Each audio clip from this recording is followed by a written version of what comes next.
টানা ৩৪ ম্যাচ অপরাজিত থাকার অবিশ্বাস্য রেকর্ড নিয়ে মাঠে নেমেছিল মরক্কো। কিন্তু ২০২৬ ফিফা বিশ্বকাপের প্রথম কোয়ার্টার ফাইনালে ফ্রান্সের গতি আর কৌশলের কাছে শেষ পর্যন্ত নতি স্বীকার করতে হলো উত্তর আফ্রিকার এই পরাশক্তিকে।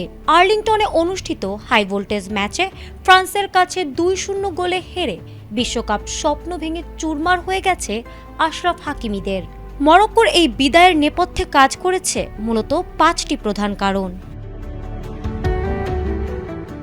প্রথমত, ম্যাচের ২৫ মিনিটে পেনাল্টি মিসের মতো বড় ফরাসি বিপর্যয়কে কাজে লাগাতে পারেনি Morocco. Kylian Mbappe spot kick থেকে গোল করতে ব্যর্থ হলেও মরক্কো সেই মানসিক সুবিধা ধরে রেখে আক্রমণাত্মক হতে পারেনি। দ্বিতীয়ত, চাদি রিয়াদ ও ইসমাইল সাইবারির মতো তারকাদের চোটের কারণে মরক্কো শুরু থেকেই অতি রক্ষণাত্মক কৌশল নেয়। সঠিক প্যাড আর সঠিক তথ্য দিয়ে এসব সামলে নিব এক হয়ে। Monalisa sanitary napkin. তাদের লক্ষ্য ছিল ম্যাচটি ড্র করা, যা দলের স্বাভাবিক খেলায় নেতিবাচক প্রভাব ফেলে।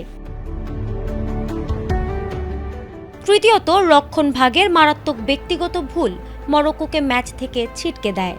বিশেষ করে দ্বিতীয়ার্ধে উসমান দেমবেলের গোলের সময় ফরাসি ফরোয়ার্ডদের একদম ফাঁকা জায়গা ছেড়ে দেয় মরক্কোর ডিফেন্ডাররা। চতুর্থ কারণ হিসেবে দেখা গেছে গোল হজমের পর কামব্যাক করার মানসিকতার অভাব।